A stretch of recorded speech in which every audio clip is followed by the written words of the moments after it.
My name is Alara Bennett. I'm 33 years old. 3 months ago, my mother looked at me across her kitchen table, folded her hands like she was delivering a diagnosis and said, "You've always been too emotional. Alara, that's your problem."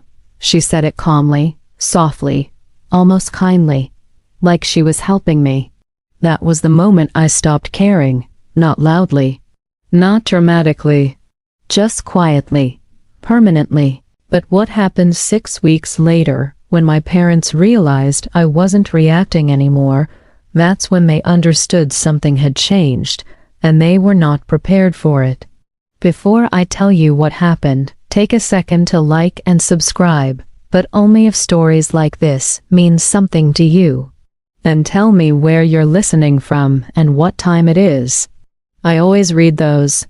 Now, let me take you back to where this really started. Because no one becomes too emotional overnight. I grew up in a house where feelings were treated like stains. If you cried, you were dramatic. If you got angry, you were unstable. If you asked for clarification, you were confrontational. My younger brother Mason never had that problem. Mason was easy. Mason was logical. Mason was low maintenance. Mason could slam doors, skip family dinners, and forget birthdays, and somehow still be described as independent. If I cried after being humiliated in front of relatives, I was sensitive. If Mason shouted at my mother, he was stressed. There are families where emotions are welcomed. Mine categorized them. At 12, I cried because I didn't make the school choir. My mother stood in the doorway of my bedroom and said, "You need thicker skin. The world doesn't reward girls who fall apart." At 16, I asked why Mason got a car and I didn't. My father said, "Because you overreact to everything. We can't trust you not to turn every inconvenience into a meltdown." I didn't have meltdowns. I had feelings. There's a difference. But when you're the only one in the house who expresses them, you start believing you're defective. By 22, I had learned to apologize for crying. By 25, I had learned to apologize for being disappointed. By 30, I had learned to apologize for existing in a way that required empathy. And then something happened that changed the dynamic in our family. Mason failed. He invested in a startup with 2 college friends. It collapsed in 8 months. He lost $47,000. My parents lost $18,000 backing him. He moved back home at 29. Suddenly, the logical son was anxious. Suddenly, the independent one was overwhelmed. Suddenly, emotional support mattered. My mother cooked his favorite meals. My father drove him to interviews. They whispered in the kitchen about his stress levels.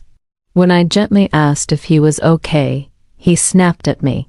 "Not everything needs a therapy session, Alara." My mother pulled me aside afterward. "Don't antagonize him. He's fragile right now." Fragile. The word tasted strange in that house. Fragility had always been my crime. But now it was Mason's shield. I watched something shift. I watched the rules bend. I watched empathy appear selectively. And I said nothing. Because by then, I had already learned what happens when I say something. "You're too emotional." It was the family's emergency exit. Every conflict ended with it. Every time I tried to clarify something unfair. Every time I asked why the standards were different. Too emotional.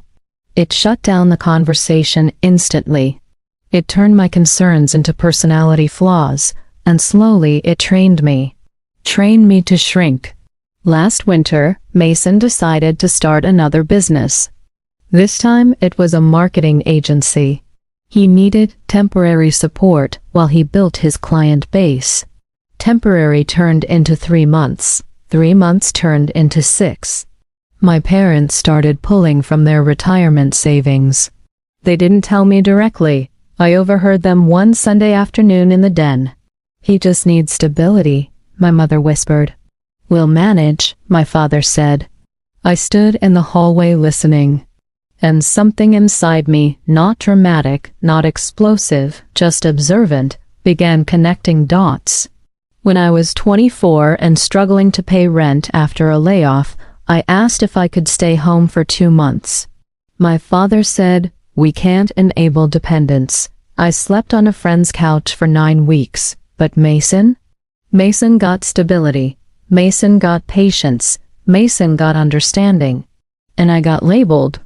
The breaking point didn't happen in a dramatic argument.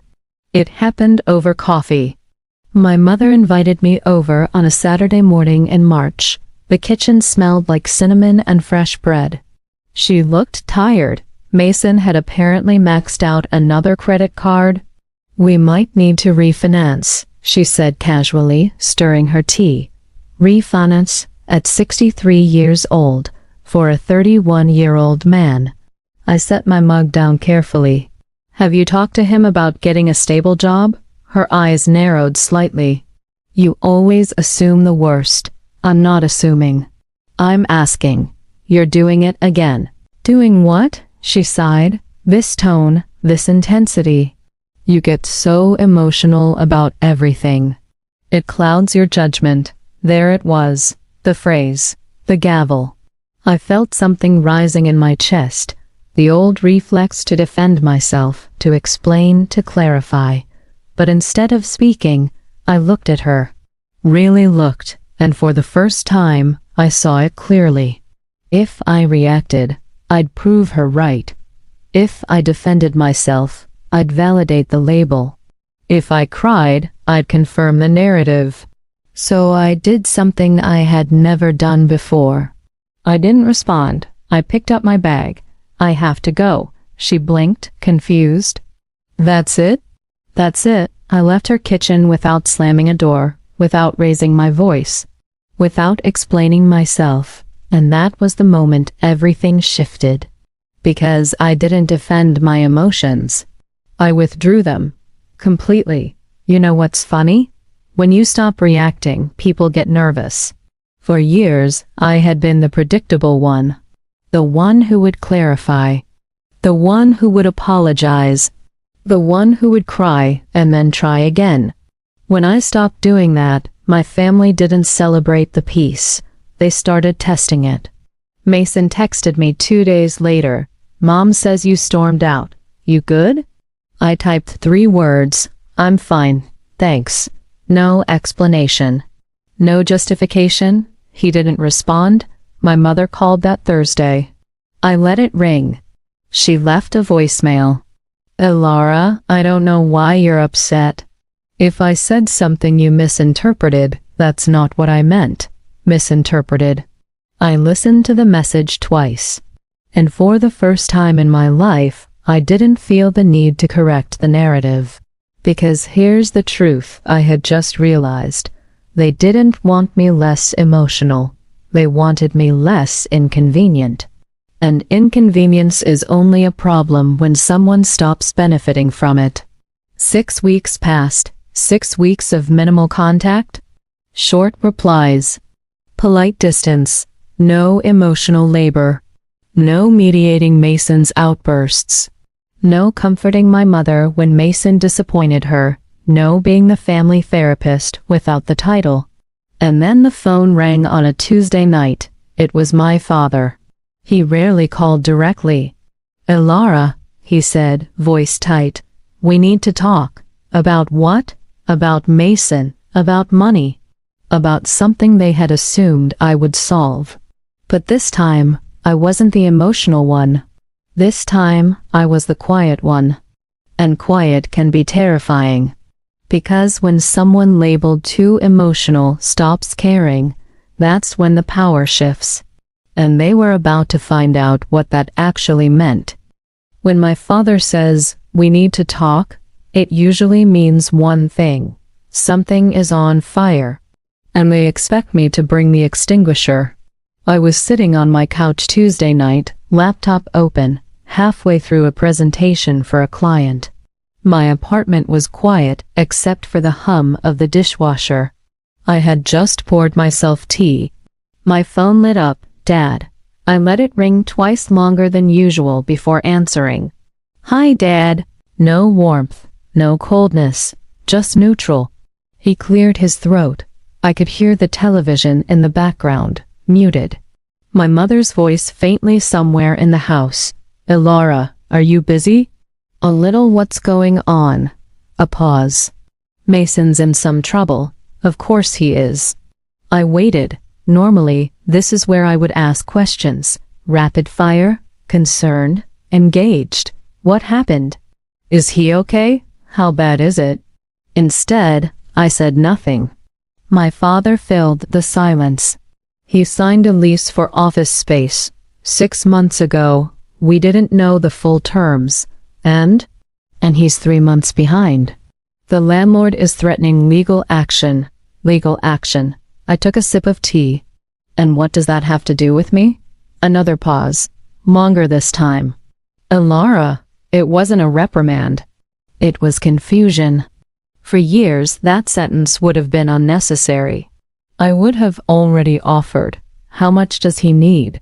When is the deadline? Can I talk to the landlord?" Instead, I repeated, calmly, "What does that have to do with me?" My father exhaled slowly. "We thought maybe you could help, just temporarily." "Until he gets back on his feet, temporarily." The word almost made me smile. "Dad," I said, keeping my tone even, "you've been temporarily supporting him for 3 years. He's your brother, and you're his parents." The line went very quiet. In the background, I could hear my mother's voice. "What is she saying?" My father covered the receiver slightly, but not enough. "She's asking questions." "Of course I am. I always ask questions." "That's why I was too emotional." "Dad," I continued, "how much?" He hesitated. 24,000. I actually laughed, not loudly, just once. $24,000? "It's not all at once," he rushed. "It's back rent, penalties, legal fees. We can't cover it without pulling from retirement again." Again, there it was. The retirement fund that was apparently elastic when Mason needed cushioning but rigid when I needed rent money at 24. Why can't Mason cover it? I asked. "He's trying." "Trying how?" "He has clients." "Paying clients?" Silence. I set my tea down. This was the moment they were waiting for, the pivot. The part where I would say, "Okay, I'll see what I can do." Instead, I said something they didn't expect. "I'm not doing that." It came out steady. Not angry, not defensive, just factual. In the background, my mother's voice sharpened. What did she say? My father didn't answer her immediately. "Elara," he said carefully, "this isn't about favoritism. This is about family." I almost admired the phrasing. They had stopped using "too emotional." Now it was family. Different weapon. Same intent. "I am family," I replied. "And when I needed help, I was told I'd be enabled." That was different. How? "You're independent. You're capable. So is he. He's not you." There it was, the quiet truth. He's not you. Translation: he's not as resilient. Translation: you don't break. Translation: you don't get to need. For years that sentence would have made me soften, would have made me step up. Because being the strong one feels like praise. Until you realize it's also a trap. "I'm not transferring money," I said calmly. "And I'm not co-signing anything." My mother's voice cut through now, louder. "Put me on speaker," he did. "Elara," my mother said, voice tight but composed, "I don't understand this version of you. That made 2 of us. What version?" "The cold one?" "Cold, interesting. I'm not cold. I'm just not fixing this. You're punishing us." "No, you are. Ever since that day in the kitchen, you've been distant. You called me too emotional, because you were." I felt something flicker in my chest, the old reflex, but it faded just as quickly. "No," I said quietly. I was observant. My mother exhaled sharply. You're twisting things? No, I'm just unabsorbing them. Another silence. You know what happens when you stop playing your role in a family system? The script glitches. My parents weren't angry yet. They were recalibrating. Lara, my father tried again, softer now. We always thought you'd understand. I do understand. Then why are you doing this? Because for once, I don't need to prove I'm reasonable. But I didn't say that. I said something simpler. Because if I solve this, nothing changes. They didn't respond. And that was the truth sitting between us. If I wired $24,000, Mason would apologize for a week. My parents would thank me publicly. Privately, the pattern would reset. 6 months from now, there would be another emergency, another crisis, another temporary, and I would still be labeled the emotional one if I asked questions. My mother's voice shifted, lower, sharper. So you're just going to watch your brother fail? I've been watching him fail for 3 years, and you're okay with that? I'm okay with not financing it. That's when the temperature changed. My father's tone hardened. You're being selfish. There it was. When emotional doesn't work, try selfish. I nodded to myself. I've been called worse. You've changed, my mother said. Yes. What happened to you? I almost told her the truth. Nothing happened. I just stopped caring about being misunderstood. Instead, I said, I grew up, and I meant it. Because growing up sometimes means realizing that love without boundaries is just permission to be used. My father spoke again, quieter now. If we lose the house? You won't. You don't know that. I do. Because you'll figure it out. That sentence landed heavy. They had said it to me at 24. Now it was theirs. For a moment, no one spoke. And then my mother said something she probably didn't mean to say out loud. We thought you'd always step in. Of course you did. That was my role, the fixer, the absorber, the emotional shockwave barrier. But here's what happens when the person who always absorbs the impact steps aside. The explosion hits the people who created it. I won't, I said, and I hung up. Not dramatically, not angrily. Just decisively. 10 minutes later, Mason called. He never calls directly unless he's cornered. Lara, he said without greeting. What the hell? What? Mom says you're refusing to help. Yes, you can afford it. I can. So what's the problem? You signed a lease you couldn't pay. It was a calculated risk. With whose calculator? God, you've always been like this. Like what? Intense, judgmental, emotional. There it was again. I almost laughed. I'm not emotional, Mason. I'm saying no. That's cold. No, it's clear. He went quiet. And then he tried something different. You know they're stressed, right? I do. You're making it worse. No, I'm not cushioning it. Why are you punishing me? I'm not. Then what is this? It took me a second to answer. It's adulthood. He didn't respond. Because here's the uncomfortable part. When someone stops rescuing you, it feels like betrayal, even if it's just the end of dependency. Mason, I said, softer now, you're not incapable. You're just comfortable. With what? With someone else stepping in. He scoffed. You think you're better than me. No. Then what?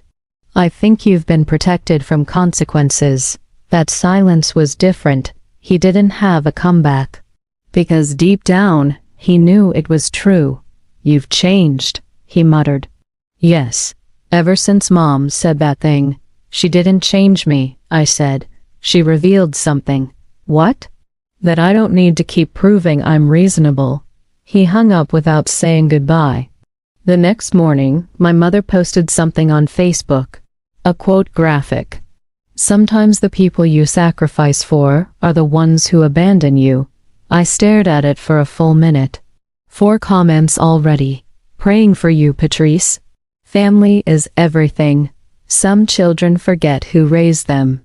I didn't comment, didn't react, didn't defend. Because this time, I wasn't too emotional. I was detached.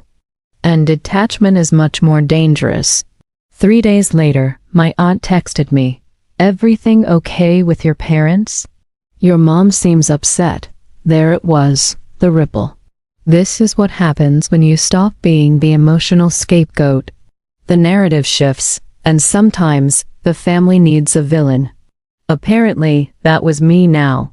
But here's the part they didn't expect. I wasn't going to argue. I wasn't going to defend myself. I wasn't going to prove I wasn't selfish, because when you stop caring about the label, it loses its power. They thought I was punishing them. They thought I was cold. They thought I'd crack. What they didn't realize was that I had already grieved the version of them I kept trying to earn, and once you grieve something, you stop chasing it. They were about to find out what that actually costs. When you stop reacting, people escalate. That's something no one tells you. They assume silence means weakness. They assume distance means you're bluffing. They assume if they push hard enough, you'll fall back into your role. I didn't, but they tried. The following Sunday, my parents invited the entire extended family over for dinner. They didn't invite me. I found out from my cousin, Talia. Hey, she texted. Are you coming tonight? Coming where? Aunt Patrice's. She said it's a family reset dinner. Family reset. That phrase alone told me everything. I wasn't invited, I replied. There was a pause. Then, oh, that single word carried more honesty than anything my parents had said in weeks. I could picture it clearly. The long oak dining table. My mother's roast chicken. Mason sitting at the end, quiet but wounded. My father playing mediator. My absence positioned as evidence. Look how distant she's become. Look how she's pulling away. Look how cold. And I wasn't even there to correct it. 3 years ago, that would have devastated me. I would have shown up uninvited. I would have tried to smooth it over. I would have apologized just to restore equilibrium. Instead, I went grocery shopping. I bought fresh basil, made myself pasta from scratch, put my phone face down, and let them talk. At 8:17 p.m., my aunt called. I stared at the screen for a moment before answering. Elara? She said softly. Hi, Aunt Denise. There was background noise, plates clinking, someone laughing. I just wanted to check in. I'm okay. I know. A pause. They're saying you've changed. I have. They think you're upset about something. I'm not upset. Then what is it? I leaned against my kitchen counter. It's nothing dramatic. I just stopped volunteering to solve problems that aren't mine. She was quiet for a moment. You've always been the reasonable one, she said. Interesting. Not emotional, reasonable. Have I? I asked gently. Yes, that's why this feels so surprising. Because I'm not fixing it? Because you're not explaining yourself. That hit. For years, I had over-explained. I had defended every tone, every pause, every raised eyebrow. I had worked overtime to make sure no one misinterpreted me. And the moment I stopped, I became mysterious, suspicious, distant. That's kind of the point, I said. What is? I don't need to justify saying no. On the other end, I could hear my mother's voice rising slightly. She's isolating herself. I almost smiled. No, I'm just not participating. Elara, my aunt lowered her voice. Your mom is hurt. I know. And your dad is stressed. I know. And Mason made choices. Another pause. You don't sound angry. I'm not. You sound? She searched for the word. Done. That was the most accurate thing anyone had said yet. Yes, she exhaled softly. I think that scares them. Why? Because they don't know how to manage you if you're not reacting. That was the truth. My reactions had been predictable, defensive, tearful, passionate. They could work around that. But indifference? Indifference has no entry point. I'm not trying to scare anyone, I said. I'm just not absorbing things anymore. She didn't argue. Instead, she said something unexpected. You know, when you were little, you were the most expressive child I'd ever seen. I closed my eyes. You felt everything. I still do. I know. Her voice softened. They used to call it dramatic. Yes, but I always thought it was perceptive. That word landed differently. Perceptive, not dramatic.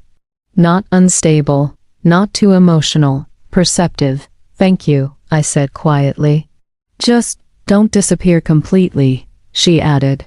I'm not disappearing, I replied. I'm just not volunteering. After we hung up, I checked my phone. 4 missed calls, all from Mason. I let them sit. Then he texted. Are you seriously not coming tonight? I wasn't invited. 3 dots appeared immediately. Mom said you'd make a scene. I stared at the screen. A scene. For years, any attempt to defend myself was labeled escalation. Any attempt to clarify was intensity. And now they were preemptively framing me as volatile. I wouldn't have, I typed back. Well, it's awkward now. For who? For everyone. I waited. Then I typed the sentence I had never typed before. That's not my responsibility. He didn't respond. The next morning, my mother called at 7:42 a.m. That's her escalation hour. Too early to ignore politely. Too late to pretend you're asleep. I answered, yes, no greeting. Ilara, this is ridiculous. Good morning. You know what I mean. No, I don't. You're making this bigger than it needs to be. I'm not making anything. You didn't show up last night. I wasn't invited. That's not the point. It is actually. She exhaled sharply. You're withdrawing affection. Affection. That word almost amused me. Affection had always flowed one direction in that house. I offered it. They corrected it. I'm not withdrawing anything, I said. I'm just not chasing it. You used to care. I still do. Then why does it feel like you don't? Because I'm not performing distress. But I didn't say that. Instead, I said, because I'm not reacting the way you expect. Her voice lowered. You've always needed everything to be emotionally processed. I let the silence stretch. And now? She pressed. Now I'm processing it alone. That unsettled her. Processing without them meant they couldn't reshape it. They couldn't reinterpret it. They couldn't label it excessive. Ilara, families help each other. They do. And you're not helping. I'm not funding. Why are you reducing this to money? Because that's what this is. But again, I didn't say it like that. I'm reducing it to responsibility. You sound so detached. Maybe I am. Another long pause. Did I really hurt you that much in the kitchen? She asked, softer now. That was the first honest question she'd asked. I could have unleashed everything. Every example. Every double standard. Every time Mason was shielded and I was scrutinized. Instead, I said something simple. You didn't hurt me. You clarified something. What? That I don't need to keep proving I'm reasonable. She didn't answer. And for the first time in years, I didn't rush to fill the silence.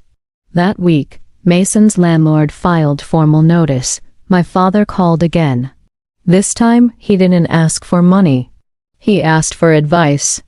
Ilara, he said quietly, you understand contracts. Can you look at something? I considered it. This was different. Not funding, not rescuing. Just information. Email it, I said. He sounded relieved. When the document arrived, I read it carefully. The penalties were steep, but the breach clause had leverage. They had options, Real ones. I wrote back with bullet points.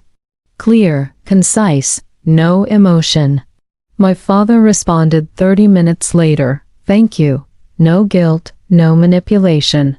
Just 2 words, "Thank you." It was the first time in weeks I felt something soften, not enough to revert, but enough to notice. You see, boundaries don't mean cruelty, they mean clarity. I wasn't disappearing. I was repositioning. Friday night, I received a group text from my parents and Mason. Family meeting Sunday. 3 p.m. Please come. No explanation, no agenda, just a summons. 3 months ago, I would have felt dread. Now, I felt curious. Because when you stop reacting, eventually, the system has to adapt. And I had a feeling Sunday wasn't going to be about Mason's lease. It was going to be about me. About the version of me they couldn't control anymore. About the silence that made them uncomfortable. And I was finally ready to sit in that discomfort. Without defending myself, without apologizing, without explaining why I wasn't too emotional. Because sometimes the most powerful shift isn't raising your voice, it's lowering your availability. And they were about to realize I wasn't bluffing. Sunday at 2:58 p.m., I parked outside my parents' house. Same driveway, same trimmed hedges, same blue shutters my mother repainted every 3 years like clockwork. Nothing about the exterior suggested instability. Families rarely look fractured from the street. I sat in my car for a moment, engine off, hands resting on the steering wheel. 3 months ago, my stomach would have been in knots. Today, I felt steady, not calm in the passive sense. Calm in the resolved sense. There's a difference. I walked up the front steps and rang the doorbell instead of using my old key. My mother opened the door almost immediately. She looked tired, not dramatically so, just thinner around the edges. "Alara," she said. No hug, no smile. "Hi," I stepped inside. Mason was already seated at the dining table, arms crossed. My father stood near the window, hands in his pockets. The table was cleared. No food, no coffee. This wasn't a social meeting. This was a negotiation. "Sit," my father said gently. I did. The chair felt the same. I didn't. For a moment, no one spoke. My mother broke first. "We need to understand what's happening." "That's vague," I replied calmly. "You've changed." "Yes." "Why?" "Because I stopped trying to win a game that was rigged, but instead I said, because I realized something." "What?" Mason snapped. "That reacting only reinforces the label." My mother's eyes narrowed slightly. "What label?" "Too emotional." Silence. My father shifted his weight. "You were emotional," he said carefully. "Sometimes. And Mason isn't?" I asked evenly. "That's different." "How?" "He doesn't internalize things the way you do. No, he externalizes them on everyone else. And that's considered strength?" I asked. "No one said that. You didn't have to." The air in the room thickened. Mason leaned forward. "This isn't about childhood, Alara. This is about you refusing to help when we need you." "There it is," I said softly. "There what is?" "You only call a meeting when I stop providing something. That's not fair, isn't it?" My mother interjected quickly. "This is about family stability." "No," I replied. "It's about expectation." My father finally sat down. "Alara," he said, voice low, "we relied on you." I nodded. "I know. And now you've pulled away." I stopped overextending. "That's semantics." "No, it's boundaries." The word made Mason scoff. "You've been watching too much therapy content." I ignored him. My mother folded her hands. "You're punishing us." "I'm not." "Then what is this silence, this distance?" "It's peace." "Peace?" she repeated sharply. "Yes, I'm not arguing. I'm not crying. I'm not begging to be understood. That's peaceful. You're shutting us out. No, I'm not chasing you. That landed. Because that was the truth no one wanted to acknowledge. For years, I chased approval, chased fairness, chased acknowledgement. Now, I was still. And stillness can feel like rejection to people who are used to pursuit. Mason leaned back. You're acting superior. I'm acting separate. That's the same thing. No, it just feels that way to you. He opened his mouth to argue, but my father raised his hand slightly. Let her finish. I looked at him. He looked older, more tired than I'd seen him in a while. I'm not trying to hurt anyone, I continued. I'm just not absorbing consequences that aren't mine. And if we lose the house, my mother pressed. You won't. You don't know that. I know you'll make decisions you've avoided making. She flinched slightly. Avoided. That word hit somewhere real. You're saying this is our fault, she said. I'm saying it's not mine. Silence. Then Mason did something unexpected. He laughed, not amused, uncomfortable. So that's it? You're just done being the emotional one? Yes, that's cold. No, I replied softly. It's controlled. The room went quiet again. My mother studied my face. You're not even upset. No, that's what scares me. There it was. Finally. Not anger. Not accusation. Fear. Because when someone who's always fought to be heard stops fighting, you don't know where they stand anymore. You used to care so much, she said. I still do. Then why don't you look hurt? Because I processed it already. Because I stopped expecting you to change. Because I accepted the dynamic instead of trying to fix it. But I didn't say all that. Instead, I asked her a question. What would make this feel better for you? She blinked. What? If I cried right now, would that help? That's not fair. If I argued, if I defended myself passionately, would that make you more comfortable? No one answered. Because they all knew the answer was yes. My emotions had always validated the system. They proved I was the volatile one, the sensitive one, the intense one. Now, there was no emotional leverage. Mason shifted in his seat. So, what do you want? I want to not be the backup plan. You're not. I am. You're exaggerating. No, I'm observing. My father rubbed his temples. This isn't productive. It is, I said. You're just not used to this version of me. And what version is that? My mother asked. The one who doesn't negotiate her worth. The air felt heavier. Not explosive, just dense. My mother's voice softened slightly. So what happens now? I stay connected. I show up. I care. But I don't fix. And if we ask, you can. And if we need, you decide what that means. Mason shook his head. You're unbelievable. Maybe, I said. But here's the thing. I wasn't unbelievable. I was just unmanageable. There's a difference. For the first time, they couldn't provoke an emotional spiral. They couldn't label me dramatic. They couldn't dismiss me as reactive. And without that narrative, they had to actually listen. My father spoke again. We didn't realize you felt secondary. That word surprised me. Secondary. Not emotional. Not dramatic. Secondary. I don't feel secondary, I said quietly. Then what? I feel expected. Expected to what? To always bend. Silence. My mother looked down at the table. Mason looked at the wall. And for the first time, no one called me too emotional. The meeting ended without resolution. No apologies. No dramatic breakthroughs. Just awareness. As I stood to leave, my mother walked me to the door. Alara, I turned. I don't know how to talk to you anymore. That might have been the most honest thing she'd said in years. You don't need to manage me, I replied. I'm not trying to. You are, she hesitated. You've always been so intense. Maybe, I said softly.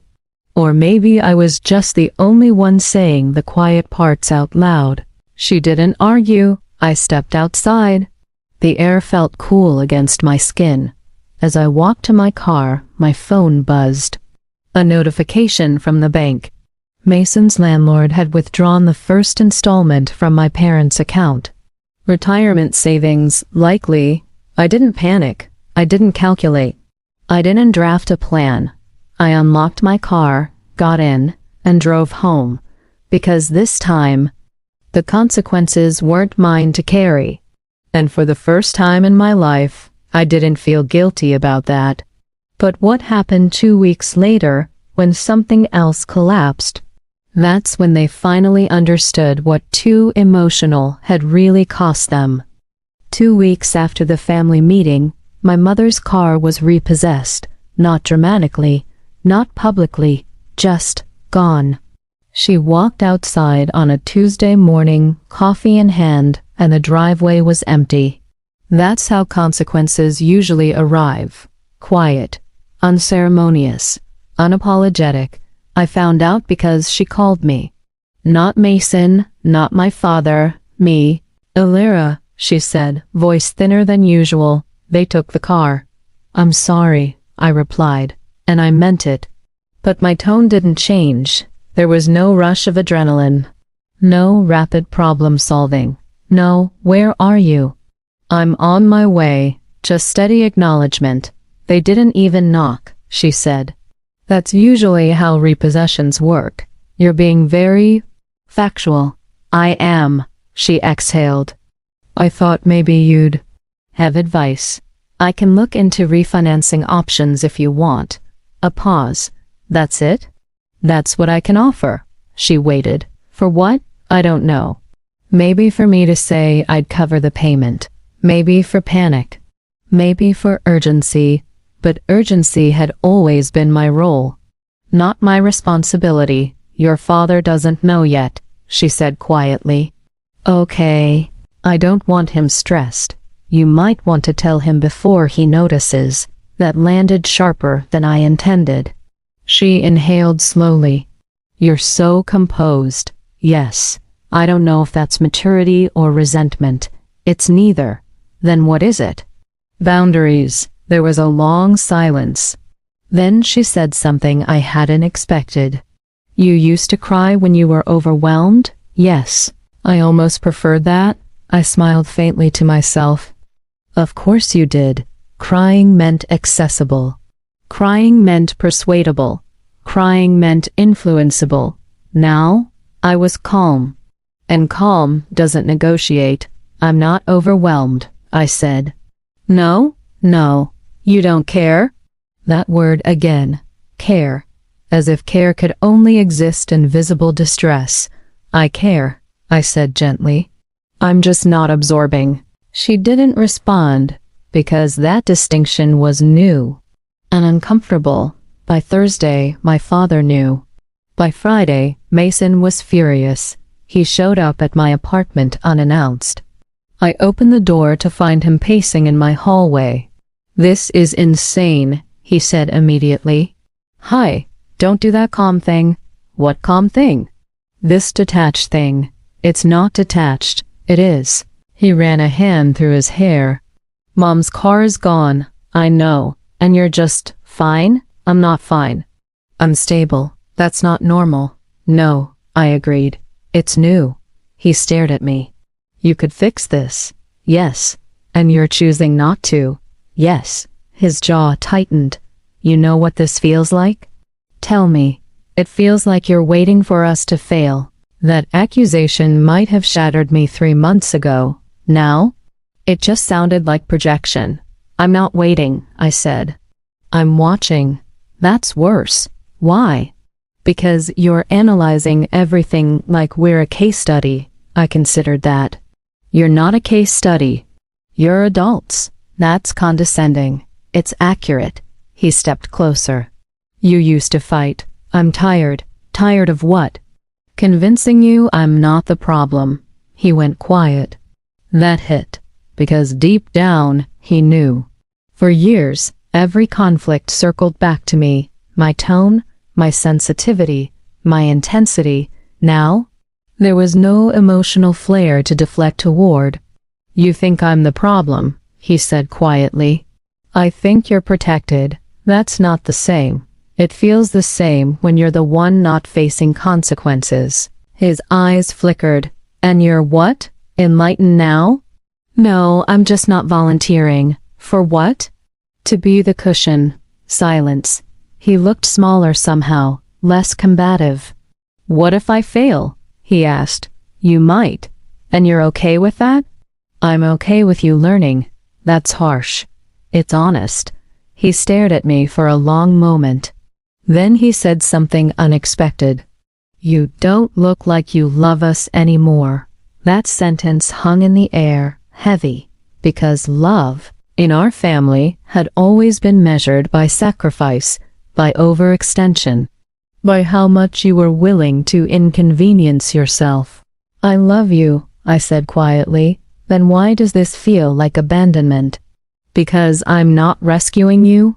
That's what family does." "No," I replied softly. "That's what enablers do." He flinched. "I can't believe you just said that." "I can." He turned toward the door. "You're different." "Yes. I don't like it." "You don't have to." He paused at the threshold. "And if something really bad happens?" "I'll be here." "That's vague." "It's intentional." He left without slamming the door, which for Mason was growth. Saturday morning, my Aunt Denise called again. "I heard about the car. News travels fast. Your mom is embarrassed." "I imagine she is. She says you're punishing her." "I'm not." "Then what is this?" "It's adulthood. You keep saying that, because it keeps applying." She sighed. "I don't think they know how to function without leaning on you. That's not my fault." "No." A pause. "But it was convenient." There it was. The quiet truth. Convenient. My over-responsibility had been comfortable for everyone but me. "When did you decide to stop?" she asked. "The kitchen," I said simply. "When she called you emotional?" "Yes, that's what did it." "No." "What then?" The realization that every time I tried to advocate for myself, it was reframed as instability. She was quiet. That would make anyone shut down. "I'm not shut down," I corrected gently. "I'm leveled." "You don't miss how things were?" I thought about that. I missed who I hoped they were, not who they actually were. "I miss the illusion," I admitted. "That's honest." "Yes. And now?" "Now I don't need it." That evening my mother posted another quote online. "Sometimes growth looks like loss." The comments flooded in again. "Stay strong. You deserve better. Praying for your heart." This time I didn't even read them, because something had shifted, not in them, in me. For years, their perception of me dictated my internal state. Now, it didn't. I wasn't angry. I wasn't triumphant. I wasn't detached. I was clear. And clarity can feel cruel to people who benefited from your confusion. Monday afternoon, my father called again.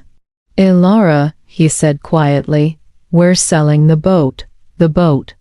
Their pride purchase 5 years ago. A symbol of stability. "Okay, we probably should have done it sooner." "Yes," he exhaled. "You're not surprised?" "No." "Why?" "Because math doesn't lie." Silence. Then softer. "You've been calmer lately." "Yes." "Is that permanent?" "I don't know." "That scares me." "Why?" "Because I don't know how to reach you." I leaned back in my chair. "You don't have to reach me," I said gently. "Just meet me." Another silence. Heavy. Not hostile, just unfamiliar. "We might need to downsize," he added. I figured. "You're not offering to stop that." "No." And for the first time, he didn't argue. He didn't guilt. He didn't accuse. He just said, "I guess we'll figure it out." That sentence echoed, because it used to be mine. That night, I sat alone in my apartment. No crisis calls. No urgent texts. No emotional storms to weather, just quiet, and I realized something. They weren't scared of my emotions, they were scared of my absence. Because emotions could be managed, absence could not. But here's the thing they still hadn't fully grasped. I wasn't gone. I was just no longer carrying them, and in 2 days, when something else surfaced, they would finally understand that my silence wasn't coldness, it was strength. And strength doesn't beg. It waits. 2 days later, my father called again. But this time, he didn't start with a problem. He started with a confession. "Ilara," he said quietly, "we made a mistake. Those words did something to me. Not explosive, not dramatic, just noticeable. Because in my family, mistakes were rarely admitted. They were redirected, reframed, reassigned." "What kind of mistake?" I asked with Mason. I leaned back in my chair. "Okay, we should have pushed him sooner." "Yes." The word slipped out before I softened it. He didn't argue. "That's not what we did," he continued. "We shielded him." Shielded. Interesting choice. "That sounds accurate," I said. He exhaled slowly. "And maybe we relied on you because we knew you'd manage." There it was. Not love. Not favoritism. Reliance. "I always managed," I replied calmly. "Yes, and that became convenient." Another quiet breath on the line. "Yes, it wasn't an apology, but it was close." "For the record," I added gently, "I never wanted to be the manager. I know that now." Silence. And then he said something that cracked something open. "We told you that you were too emotional because it made it easier." The air felt thinner. Easier how? Easier to dismiss what you were saying. I closed my eyes. There it was. Not misinterpretation. Not misunderstanding. Strategy. "You knew?" I asked quietly. "We didn't think of it that way at the time, but you knew it shut me down." "Yes." The word didn't feel satisfying. It felt confirming. "You made me doubt myself," I said. "I know." "You made me question whether I was unstable." "I know." "You made me apologize for things that were valid." "I know." Each "I know" landed heavier. Because acknowledgement doesn't erase impact, but it does remove illusion. "We didn't think it would stick," he said softly. "It did." Silence again. This one different. Not defensive, not tense, just honest. "What do you want from us?" he asked. That question would have thrilled me 3 months ago. Now, I had already figured out the answer. "I want you to stop using my reactions as a weapon." "We're not." "You did." A pause. "Yes, and I want Mason to be held accountable without me being positioned as the villain for not cushioning him." "That's fair." "I know." Another silence. "You're not angry," he observed. "No." "Why not?" "Because I already grieved it." That stopped him. "Grieved what?" "The version of this family I thought I could earn." That sentence felt heavier than anything I'd said so far. Because it was true. For years, I thought if I explained better, reacted better, moderated my tone better, I'd finally be heard. I wasn't too emotional. I was too hopeful. And hope without boundaries is exhausting. "I didn't know you felt that alone," he said. "I wasn't alone. I was responsible. There's a difference." He didn't respond immediately. When he did, his voice was quieter. "We're selling the boat tomorrow." "I know." "And we listed the house." That surprised me. "You're moving?" "We're downsizing." "To where?" "A condo." I pictured it. Smaller, less space to hide. "That's probably smart," I said. "It's necessary." And that was the first time he used that word. Necessary. Not temporary. Not unfortunate. Necessary. Growth often starts there. That night, Mason texted me. "Dad told you?" "Yes." "You're not going to say anything?" "What do you want me to say?" "That this is my fault. I don't need to. You think it." I think it's complex. He didn't respond. 3 minutes later, I never meant for it to go this far. I know. That sounds sarcastic. It's not. Then what is it? It's realistic, he called. I answered. You've been so calm, he said. Yes, it's unsettling. Why? Because I can't tell if you've forgiven me or if you've checked out. That question deserved honesty. I'm not checked out. Then what? I'm not fighting. With who? With the narrative. What narrative? That I'm unstable for having boundaries. Silence. You always made it sound like I was the golden child, he muttered. You were. That's not my fault. I didn't say it. Was. It feels like you're blaming me. I'm describing dynamics. That's therapist language. No, I said softly. It's accurate language. He inhaled sharply. I didn't know they were using that line on you. They weren't using it on you. You're right. And there it was. Recognition. Uncomfortable, but real. You're not going to help at all? He asked again. I gave you advice on the lease. That's not money. No. You could afford it. Yes. So why won't you? Because if I do, nothing changes. But instead of repeating that, I said something simpler. Because I don't want our relationship to be transactional. He was quiet. It already is, he said finally. That hurt more than I expected. Because it was partly true, not because of me. Because of the pattern. It doesn't have to be, I replied. How? You succeed or fail without me financing it. And if I fail? You try again. And if I lose everything? You learn. He didn't respond for a long time. Then softer. You don't sound like my sister. I am. You sound like someone else. No, I said quietly. I sound like someone who stopped trying to convince you she's not the problem. That silence felt different, not defensive, not combative, reflective. You know what's messed up? He said eventually. What? I used to think you liked being the strong one. I almost laughed. I didn't know I had a choice. 2 weeks later, the house went under contract. The boat sold.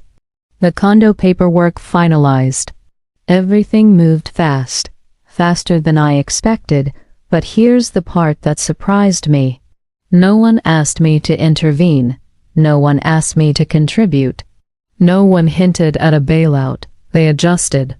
Not because they wanted to, because they had to, and for the first time, the adjustment didn't involve me shrinking. It involved them shifting.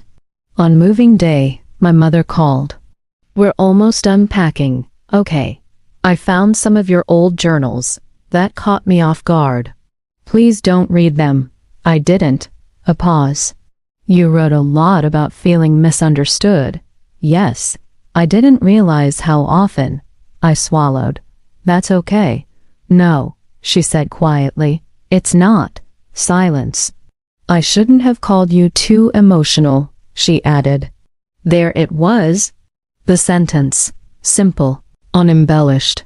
I know, I said. You weren't. I know, and I'm sorry. That word felt unfamiliar coming from her, not because she'd never said it, but because she rarely meant it. This time she did. I appreciate that, I replied. She hesitated. You don't seem moved. I am. Then why don't you sound it? Because I'm not collapsing with relief. Because I'm not rebuilding my identity around your acknowledgement. Because I don't need it to survive anymore. But instead, I said gently, because I already did the emotional part alone. She didn't argue, because she knew. That night, I sat on my couch again. Quiet apartment. No crisis. No urgency.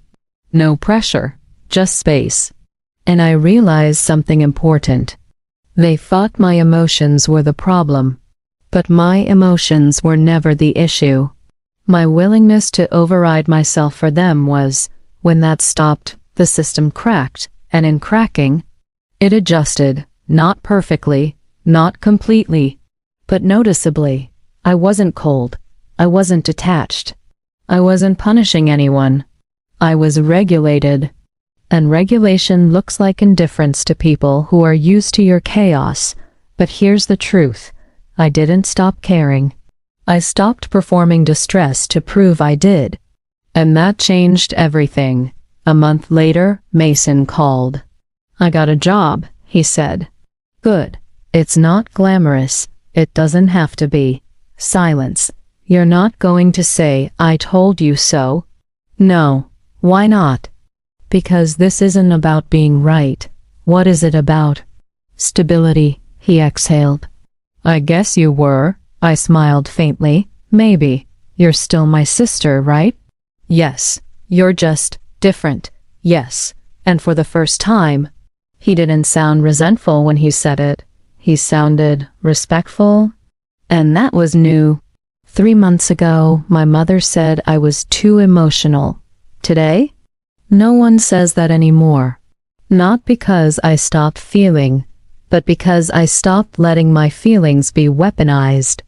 They didn't lose a daughter, they lost a scapegoat. And what they gained was an adult, and adults don't beg to be understood. They decide to be respected. "Yes," she smiled faintly. "I'm learning. That's enough." Dinner was normal, not performative, not tense. Mason talked about work. My father talked about the condo association drama. My mother asked about my job and actually listened. No one interrupted, no one dismissed, no one reframed my tone. It wasn't perfect, but it was respectful. And respect feels different than being tolerated. Driving home that night, I thought about that moment in the kitchen months ago. "You're too emotional." If she hadn't said it, if I hadn't finally stopped reacting, if I hadn't let the silence stretch instead of defending myself, nothing would have changed. They would still lean. I would still absorb. And every conflict would still end with my personality being the problem. Instead, I stopped caring about being understood, and that forced them to care about being accountable. That's the part people don't tell you. When you stop performing distress, when you stop arguing to prove your sanity, when you stop rescuing people who rely on your availability, the system doesn't collapse. It adjusts, sometimes slowly, sometimes painfully, but it adjusts. I still feel deeply. I still care. I still love my family. But I don't carry them, and I don't shrink to make them comfortable. Being called too emotional used to hurt. Now, it sounds like fear. Fear of depth, fear of confrontation, fear of accountability. And I don't need to defend myself against fear anymore. Because I'm not emotional, I'm aware, and awareness doesn't beg. It stands. So let me ask you something. If someone labeled you for years, dramatic, sensitive, unstable, what would happen if you stopped proving them wrong? Would they panic? Would they adjust? Or would you finally see yourself clearly? Drop one word in the comments. Shrink, if you're still trying to fit the narrative. Or stand, if you've stopped apologizing for who you are. And if this story hits somewhere real for you, like and subscribe. I'll see you in the next one.